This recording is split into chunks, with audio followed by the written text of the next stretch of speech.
Yang saya hormati para pengurus majelis wilayah yang diketuai oleh Bapak Dr. Haji Rustam Akili yang saat ini sementara berada di Jakarta. Beliau menitipkan pesan kepada kita semua bahwa beliau tidak sempat hadir secara fisik bersama-sama dengan kita karena tugas yang tidak bisa ditinggalkan di Jakarta, sehingga pada hari ini beliau menyampaikan permohonan maaf yang sebesar-besarnya untuk tidak bersama-sama, tapi beliau nanti akan ikut secara virtual melalui Zoom dengan kita di jam 9 nanti. Yang saya hormati Adinda Ketua Majelis Daerah, ini berkat kerja keras dan kerja cerdasnya rangkaian kegiatan peringatan Milad HMI ini bukan milad kami, milad HMI, tapi ketua kami yang kerja. Luar biasa ini. Kecintaannya terhadap himpunan ini sangat luar biasa. Adinda Femi Udoki yang tadi sudah menyampaikan pengantar pada kita semua.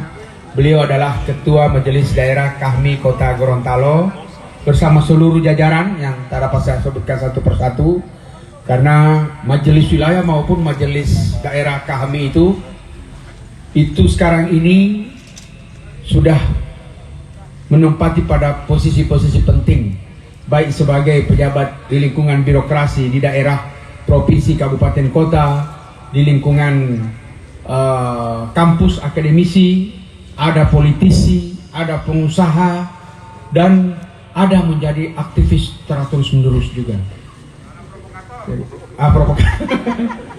Semua ada di HMI.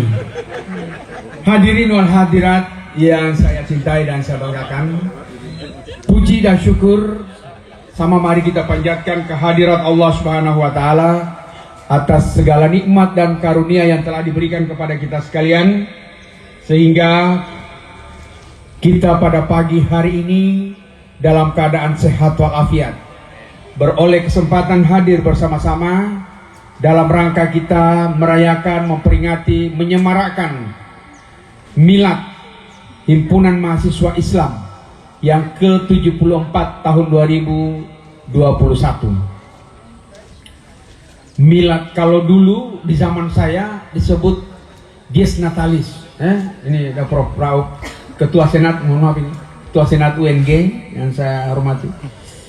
RH ini cuma 3 di Gorontalo, Rauf Hatu, Roy Hasiru dengan Rusli Habibi.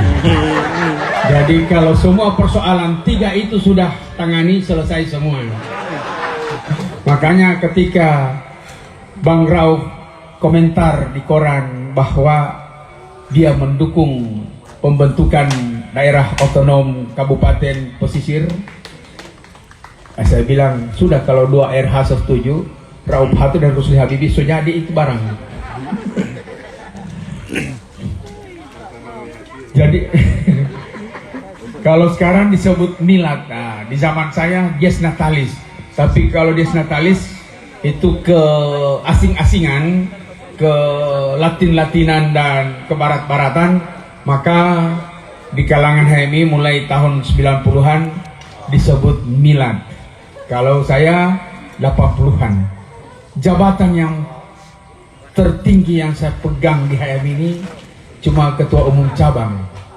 Periode 1983-1984. Sebenarnya dari Desember 82 sampai dengan Januari 2084. Dan ada lagi jabatan, tapi saya anggap Ketua Umum Cabang paling tertinggi, yaitu Ketua Batko.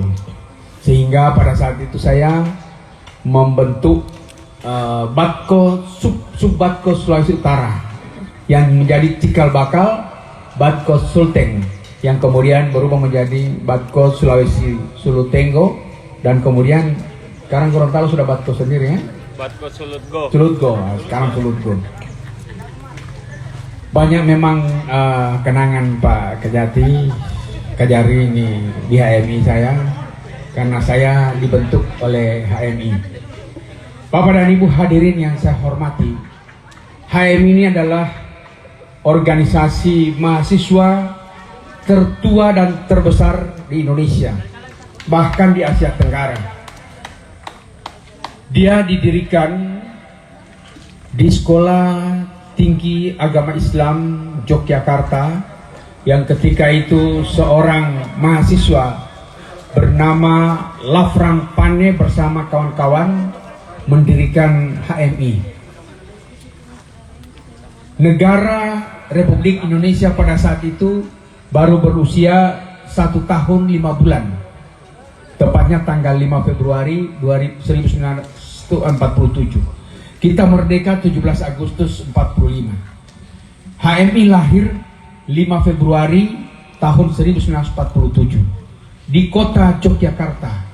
Seorang Lafrang Pane yang menjadi mahasiswa ketika itu Sekolah Tinggi Islam yang sekarang menjadi IAIN, UI, nah, dari IAIN kemudian ke UI ya. Ya. Kemudian lahirlah sebuah organisasi mahasiswa yang sampai hari ini kadernya berada di mana-mana. Oleh karena itu, HMI memegang peran yang sangat penting di dalam perjuangan bangsa Indonesia.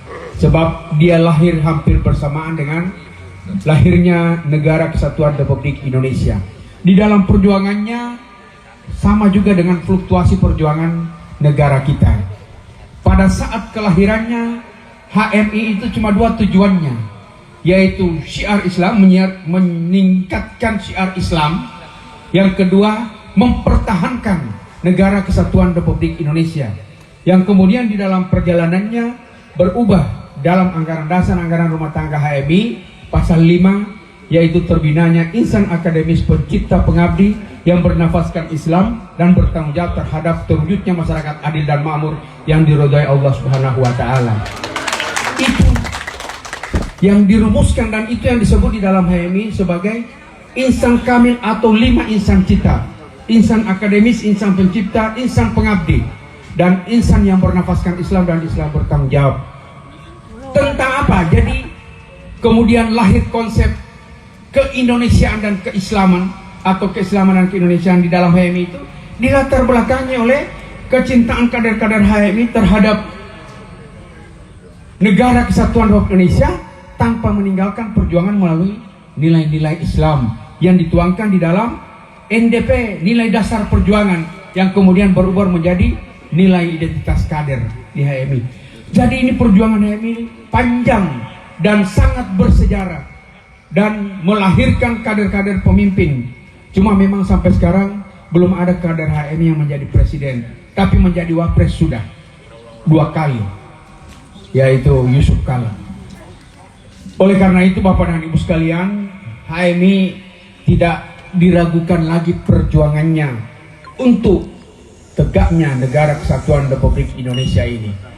HMI berjuang pada jalannya, karena sesudah dia jadi HMI kan tidak terus menerus dia HMI. Setelah selesai dia sudah bukan HMI, artinya selesai kuliah. Dia HMI karena statusnya mahasiswa. Tapi setelah dia selesai kuliah atau sudah selesai menjadi sarjana, maka dia menjadi KAHMI, Korps Alumni Himpunan Mahasiswa Islam. Dan oleh karena itu, para kader-kader yang ada di lingkungan HMI, kemudian dia sudah selesai kuliah, menyelesaikan studinya, kemudian menjadi KAHMI, dia tersebar di berbagai lini perjuangan.